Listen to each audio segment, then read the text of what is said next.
Hello, everyone.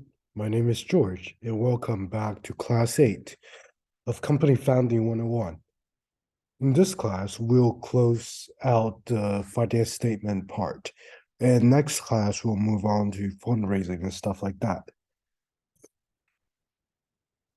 So, we have to talk about financial planning. So, what is the definition of it? It is the task of determining how a business will afford to achieve its strategic goals and objectives.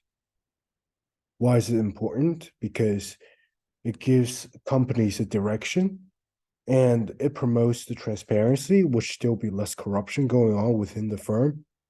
It reduces the risk and improves decision making based on your budget. Some of the benefits of it is it can maintain or sustain the business growth, and the debt management will improve as well. Also, it will effectively allocate the resource, because when you have to finance projection and everything like that and planning, you know what's the maximum amount you're going to spend on something. And that allocates the resource to every single sector, which is really efficient, instead of spending all your budget unknowingly on one thing. So what does it made up of? It made up of objectives, policies, procedures, budgets, and financial forecasts, these 5 things. Let's talk about the financial planning process. So first, you need to set an objective. You have to determine what you want to achieve, what the organization want to achieve, like profit maximization or increase market share. But you have to have a clear objective, because if you don't have a clear goal, the parts following this cannot be achieved. And then you develop the policies. You make guidelines to address financial risks, to ensure alignment with the goal you have. Because the logic works this way. First, you set the goal. Now you set the rules to achieve that goal. Then you go to the more of like a strategic planning phase. Then you do the forecasting. You predict the future revenue and expenses based on historical data, market trends, and economic conditions. This should be pretty straightforward, because you can see, let's say you have been running a business for 5 years. You can look at that and be like, oh, my 5 years have been continued growth of 20% a year. Now you know what your forecast is going to be next year. Budgeting, we talked about 2 times in the past 2 classes, and don't need to go into too much more details of that. And review and control. You have to assess your performance with the plan and adjust as you go. Don't just be there as a plan. If this doesn't work out, just stick with it. No, you have to change with it. And this is basically like a pyramid. First, you set the goal, you build a base. Then you do make the rules to build up a little platform. Then you do the strategic forecasting. Then you budget, review, and the last part, and you control it. And that's how you make a successful financial planning process.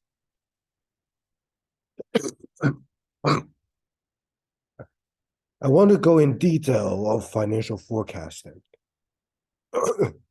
So what is the definition of that? The definition is it predicts a company's future financial performance based on historical trends, current data, and predictive modeling. Why is it important? It helps business to make informed decisions, prepare for the future, and become proactive in managing their finances.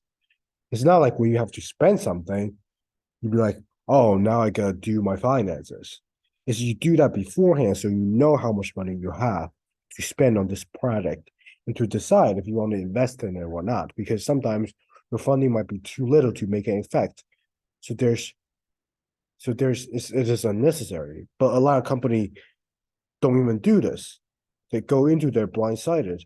They'd be like, oh, I probably have enough funding, but sometimes there might be more that way more than what they need. And if they can't get an impact, they'll just directly quit. and lose all the money. Here are some methods. Historical analysis, which uses the past financial data, like, for example, the income statement that we went over a class or two ago for the past 5 years. Econometric models and time series forecasting. And the economic metric model is basically using statistical method to evaluate data and predict future performance. And time series forecasting is basically analyzing a series of data points in the order in time to forecast the future. And these three things coexist. For example, when you do historical analysis, you can look at data points of your sales organized in a specific time structure and incorporate those two things together and make your finance forecasting model. Also, you can use economic concepts and using R and other high-level programming language to take into account of all these three things and make a financial predictive method. And now we got to talk about capital budgeting. And this is basically the process company use to authorize spending long-term projects. And the benefits, as we discussed before, is a measurable plan for investment. So this time it's not about budgeting itself. It's about a process. First, you got to come up with the idea generation. You got to identify the potential investment opportunities aligned with you. Then you analyze the project proposals. You choose the project and follow up. Those are the 4 important steps to budgeting. Although the ways I presented in the past 2 classes are extremely important, but this is how you get there. You first gotta look at the idea, you analyze it, you choose it, and then you follow up with it. And I did not go into these specific details in the past 2 classes. This is more of a general sense of what you should do, general strategy. And these are some key terms that you got to know. And I will go into more details of these specific ones and how do you calculate them and what it means, like more specifically in the other class I'm currently developing right now. The net present value measures the profitability of project by comparing the present value of expected inflows and expected outflows. So if my inflows I expect next year to be $1.1 million, my outflow is 900,000. There means it's a positive NPV. So it means mine is a good investment. The internal rate of return. This means the discount rate at which the NPV of a project became 0. So it is good if the IRR, is greater than the cost of capital, because if it's greater than cost of capital, it means the discount rate is fantastic. And the payback period means it's basically the time period for this investment to generate enough money to return all my money I invested in the beginning. And lastly is the profitability index, which means the ratio of the present value of the future cash flow and the initial investment. So for example, the future cash flow I have might be, $1.1 million, let's say that. And the initial investment I put in is only $100,000. And this is more than a fantastic investment because the PI greater than 1 even indicates a good investments. So believe you can be successful as always. And thank you so much for listening. And email me if you have any questions and potential partnerships. I'm always open to chat. See you next class.